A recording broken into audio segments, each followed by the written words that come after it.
¿Qué tal? ¿Cómo están? Bienvenidos a Green Tech Update. Soy Alejandro Liruso, el CEO de BioE, y vamos a ver otro de las sesiones de cómo podemos actualizarnos en estas tecnologías de la sustentabilidad para la construcción. Y hoy vamos a entrar en la última sesión del proceso integral del agua, en cómo manejamos y hacemos este water management. Empecemos entonces. Entonces, bienvenidos a la sesión número 12. Hoy vamos a hablar de riego eficiente e infiltración, que es, como les comentaba, la última parte del proceso integral del manejo del agua más eficiente. Y vamos a arrancar con el final, justamente en el qué vamos a hacer con el agua ya tratada. Dentro de los módulos de BioE, como podemos ver, tenemos el solar, eólico, energía, calentamiento pluvial, manejo del agua, reusos y desechos, la parte de confort y monitoreo.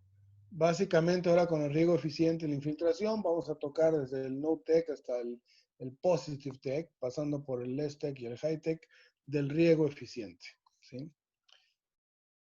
Entonces vamos a hablar un poco sobre justamente qué hacemos con el agua ya tratada.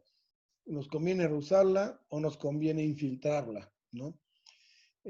Tenemos el tipo de recarga sintética contra la recarga natural, porque la sintética sería agarrar y bombear esta agua que tenemos hacia los mantos que están subterráneos, o la recarga natural en la cual regamos, o más bien, sí, literal, regamos o soltamos superficialmente para que se infiltre por todo, pasando por todos estos mantos naturales hasta llegar a la recarga del subsuelo, ¿no? Para la parte de la recarga sintética o digamos de la infiltración, nos exige que si queremos infiltrar directo hacia los mantos acuíferos, tenemos que aplicar la norma 014, en la cual es muy exigente porque nos está pidiendo prácticamente agua potable, ¿no?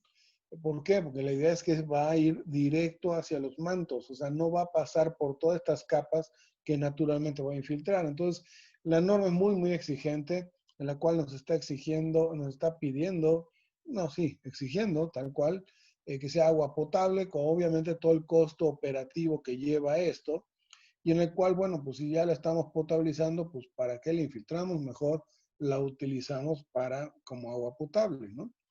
Entonces, si comparamos, pues nos conviene más hacer un reuso de esta agua tratada a través de una recarga superficial, justamente el usarla para un riego o reusarla en un caso de un WC, ¿no? Pero en el caso de un riego, pues nos conviene justo utilizarla para que en dado caso la infiltración sea a través de los mantos y de la forma natural, ¿no?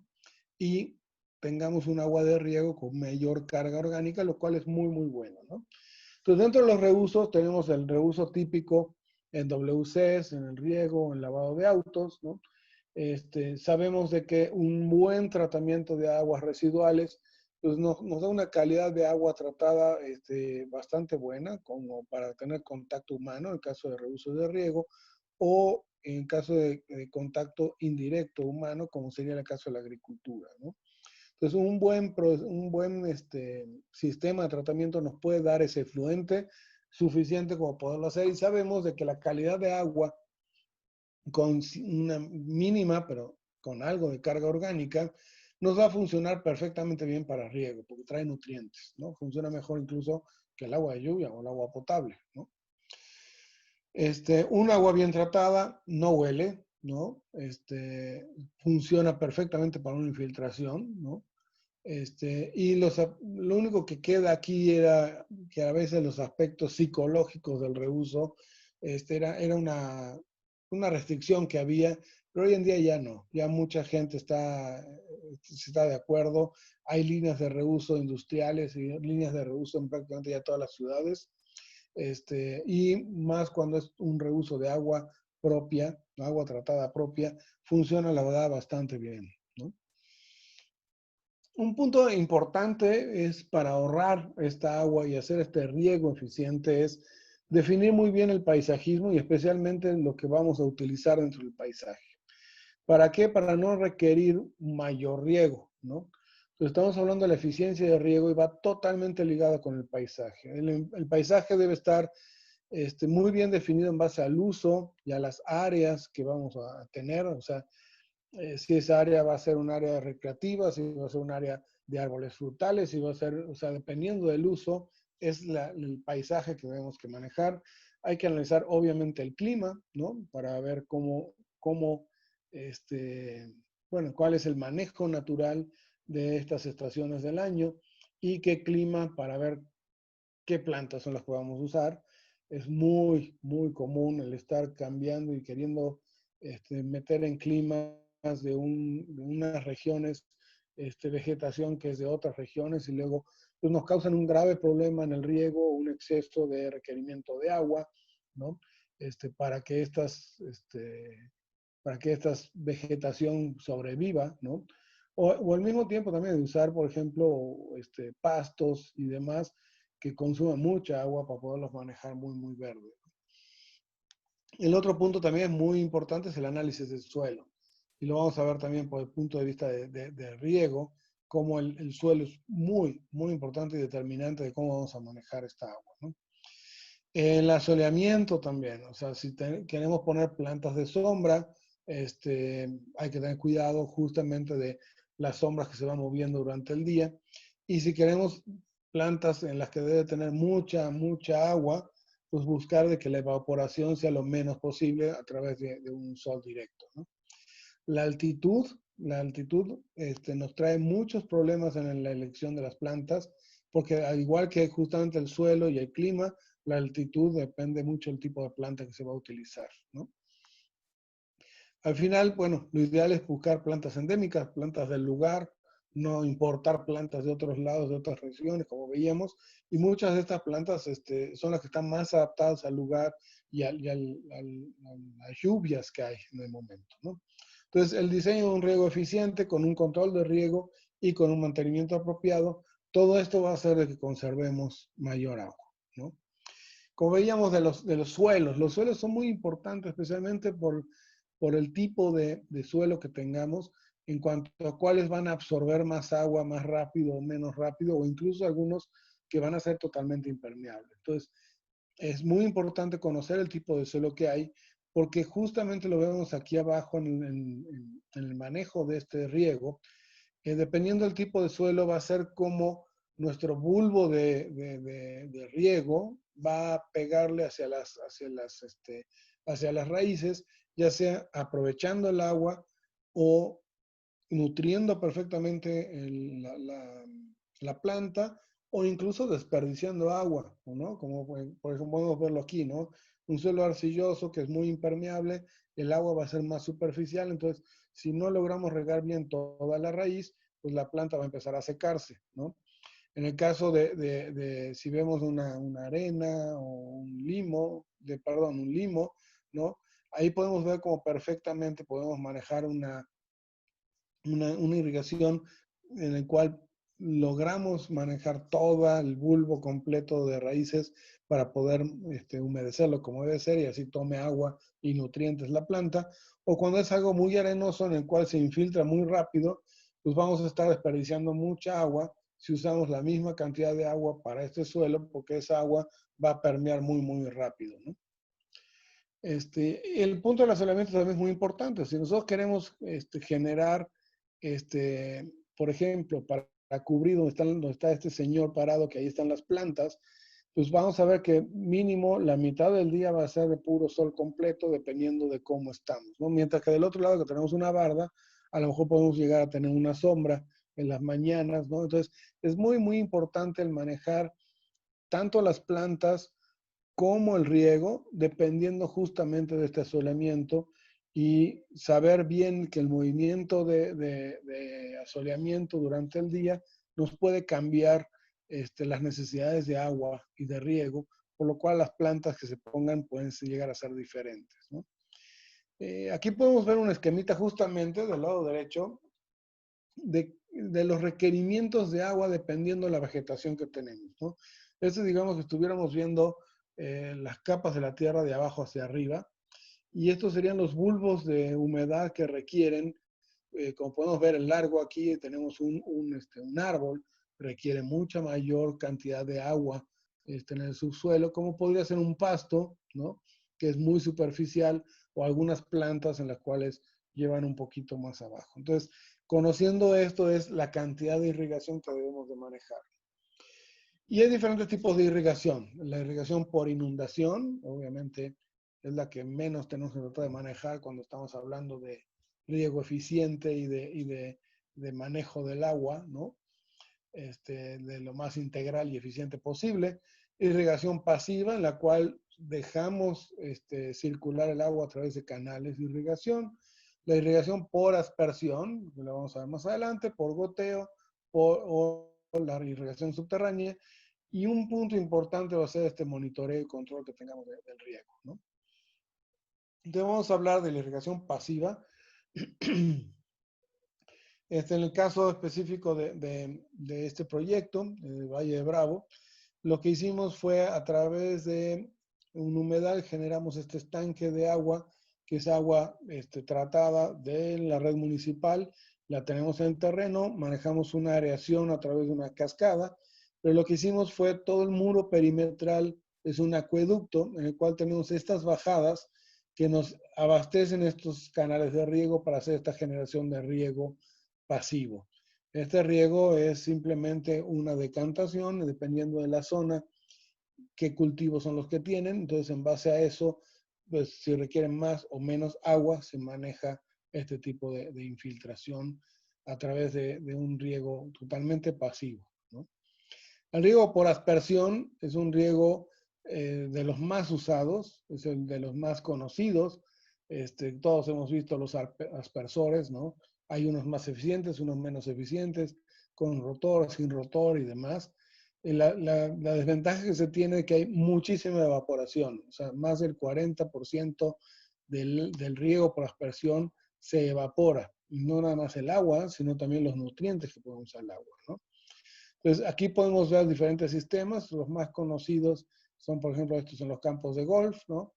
Pero también tenemos estos sistemas que usan unos aspersores que quedan ocultos y al momento que sube la presión salen, ¿no? Y pueden regar un área en el cual se debe de medir el viento, se debe medir el área que queremos regar, el tipo de planta. Entonces, en base a eso, se maneja la cantidad de agua y qué alcance puede tener y el solapamiento. O sea, cuando ponemos aspersores deben estar totalmente cruzados estas áreas para asegurarnos de que de un lado o del otro va a estar siempre regado, ¿no? Y en base a eso conocer la cantidad de agua que requerimos, ¿no? Algo también interesante que hay que considerar es que hay mucho, en el riego por aspersión, sí hay mucha pérdida por evaporación. Entonces, si estamos hablando de todo un sistema integral de manejo eficiente del agua, pues trataremos de no usar riego por aspersión, ¿no? Bueno, obviamente tampoco vamos a usar el riego por inundación, ¿no? Entonces, de los más eficientes y dependiendo del tipo de planta son justamente el riego por goteo, en el cual, pues justamente en algunos lugares, como el caso de la Ciudad de México, se recomiendan usar aspersores, sino mejor un riego por goteo, ¿no? Y aquí podemos ver algunos puntos interesantes de riego por goteo en el cual estamos dosificando agua al nivel de las raíces. Podemos ver aquí justamente una demostración en la cual le estamos dando la cantidad de agua a nivel de raíz y la eficiencia es mucho mejor. Claro, no todas las plantas pueden manejarse así, ¿no? Porque va a depender mucho del tipo de planta. O sea, obviamente un pasto, por ejemplo, pues no se puede manejar así con goteo, ¿no? Porque de entrada el goteo es superficial, o sea, la manguera va por arriba de la tierra. Entonces, pues no, si tú quieres un área de pasto, no vas a poder manejar este riego por goteo. Ahora vamos a ver cuál se maneja, ¿no? Esto es más bien para algo puntual a nivel plantas, a nivel incluso árboles, en el cual se hace todo un circuito alrededor del árbol, en el cual va a estar yéndose hacia las raíces como tal. Y el siguiente, que es el riego más eficiente, porque tenemos menos evaporación e incluso, ahora lo vamos a ver cómo se puede hacer para recuperar esta agua, es el riego subterráneo. En este riego subterráneo lo que hacemos es llevamos una tubería con unas perforaciones, que estas perforaciones llevan unas ventanitas de cobre, de manera que las raíces no entran al tubo, y lo que hace es que empiezan a regar agua directamente sobre las raíces, ¿no? De manera que, por ejemplo, lo hicimos en el diseño en algunos campos deportivos aquí en México, en el cual pues, tú puedes estar jugando y practicando fútbol y se está regando y tú no lo sabes porque todo esto va por abajo de las raíces, ¿no? La ventaja de esto es que no tenemos evaporación, no hay pérdidas por vientos, no hay escurrimientos, porque todo va a nivel de las mismas raíces, ¿no? E incluso se puede poner varios centímetros abajo una capa, un liner de plástico impermeable con una recuperación a través de dren y volver a chupar, digamos, esta agua una vez que ya se regó y que empiece a infiltrar hacia las capas más profundas y ahí succionarlo a través de este dren y volver a reinyectar esta misma agua para riego, ¿no? Entonces se logra una eficiencia muy, muy buena en el manejo del riego porque no nada más no hay pérdidas por evaporación, sino aparte se reinyectan los mismos nutrientes dentro de este mismo sistema de riego, ¿no? Aquí vemos algunos ejemplos. Por ejemplo, en el caso de los taludes es muy interesante poderlo manejar porque si se quiere manejar los taludes con aspersión, bueno, por un lado es difícil que el agua logre cruzar desde el punto de vista de 45 grados para llegar más lejos y por otro lado, si queremos regar, luego inunda demasiado que se pasa del agua o se evapora demasiado el agua, ¿no? Entonces, a través de estos sistemas, como podemos ver aquí del lado derecho, vemos exactamente dónde está regando con sus bulbos húmedos, ¿no? Que al momento que se le pone el pasto y demás, queda perfectamente verde el riego como tal, ¿no? En este otro ejemplo, aquí vemos muy bien cómo se hizo estos circuitos, ¿no? De riego también subterráneo. Y podemos incluso aquí ver este es un sistema de riego que le falta agua, ¿no? A este pasto, pero se puede ver perfectamente por dónde está corriendo las tuberías, ¿no? Esto quiere decir que le falta agua, ¿no? O que el diseño estuvo muy separado también, eso puede pasar, ¿no? Esto es un diseño, estamos haciendo un proyecto este, aquí en la Ciudad de México, en el cual se puso este sistema de irrigación en las áreas verdes. Es un sistema también subterráneo, justo antes de que se ponga la vegetación. Aquí podemos ver los sistemas de riego perfectamente montados, ¿no? Cómo se están distribuyendo y cómo se están haciendo, ¿no? Para poder hacer lo más eficiente posible. Este es un proyecto en la Ciudad de México que va a ser net positive en agua y energía. Eso quiere decir que el promedio, más bien, al final el neto es positivo, quiere decir que estamos entregando más agua de la poca que estamos utilizando en la red de agua potable, entre agua, reciclamiento, recuperación de agua de lluvia y demás, y justamente ahorrando y haciéndolo más eficiente los sistemas, ¿no? Como tal. Entonces, algo interesante y como veíamos antes, de que tiene que haber un control del riego, ¿no? El control del riego nos maneja varias cosas y la intención es justamente hacer un cálculo de ahorro de agua y dinero, en la cual podemos analizar consumos, tendencias, hacer ajustes estacionales, interconectarnos con el sensor de flujo de agua, el sensor de humedad en el terreno e incluso, como veíamos más adelante, la interconexión con la estación meteorológica y programar las zonas y los horarios dependiendo del tipo de vegetación, ¿no?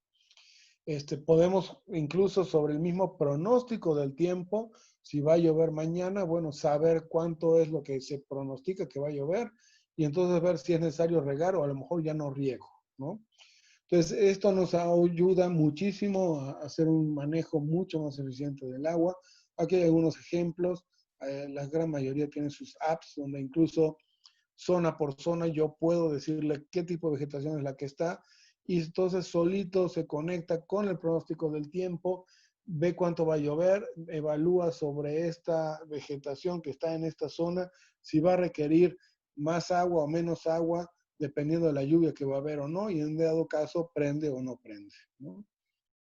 La verdad que hoy en día estos manejos son cada vez más y más eficientes y el ahorro de agua y para mantener la vegetación es impresionante. Y bueno, por último, en dado caso que ya no reutilicemos el agua, ya no tenemos que usarla, pues hay que infiltrarla. ¿Y eso cómo lo vamos a hacer?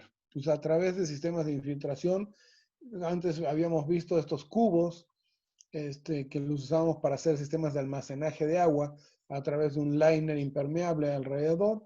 En este caso lo que vamos a hacer es forrarlos, pero de un geotextil de manera que sea permeable. Entonces, lo que hacemos es enterramos estas cajas con este geotextil y estas van a servir justamente para poder permear e infiltrar esta agua hacia los diferentes mantos que están alrededor e incluso usarlos, por ejemplo, como vemos en este esquemita, también para poder irrigar, en este caso, un árbol, por ejemplo. Entonces sirve para infiltrar y al mismo tiempo también para irrigar y que las raíces vayan tomando humedad, ¿no? Pues con esto cerramos ya el ciclo del agua. Con esto manejamos ya una visión muy rápida de todos los módulos que contemplan el manejo integral del agua, ¿no?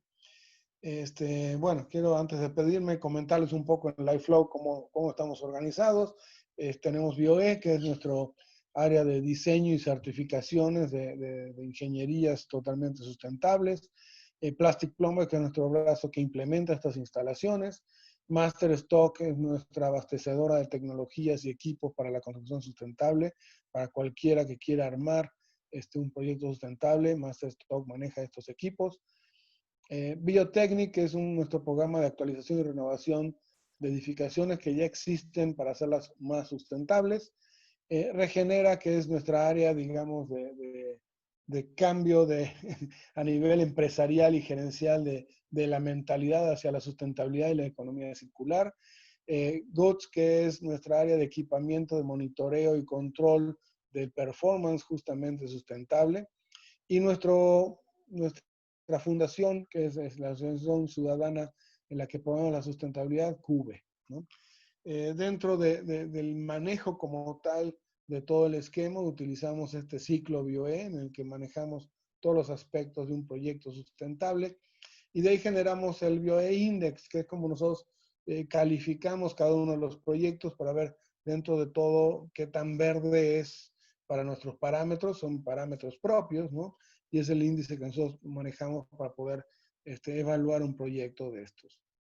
Nuestro proceso de diseño integral se basa en un biomanagement completo de este proceso e iniciamos con un diagnóstico, que es nuestro primer paso para poder ver hasta dónde podemos llegar y cuál es el alcance con este proyecto, qué podemos conseguir en cuanto a ahorros, en cuanto a ahorros operativos de inversión, recuperación, retorno de esa misma inversión y todos los ahorros en agua, energía, gas y emisiones que podemos tener. En la parte bioclimática es una herramienta con la que manejamos un estudio para poder apoyar a los arquitectos en el diseño de cualquier proyecto. En la parte de bioarquitectura manejamos toda la bioarquitectura energética y flujos de energía dentro del proyecto. Bioingeniería, que básicamente son todas las ingenierías desde el punto de vista integral de instalaciones, o sea, del manejo y del performance del proyecto para lograr hacer lo más verde posible dentro de, obviamente, el horizonte de cada proyecto.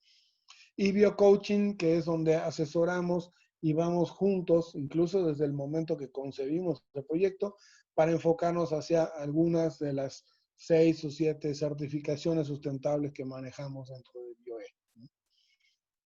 Pues sin más, por el momento, agradezco a que hayan estado en esta sesión. Como todas las semanas, pues, tendremos nuestra nueva sesión de Green Tech Update la siguiente semana en el mismo Vaticanal y aquí nos veremos. Muchísimas gracias. Hasta luego.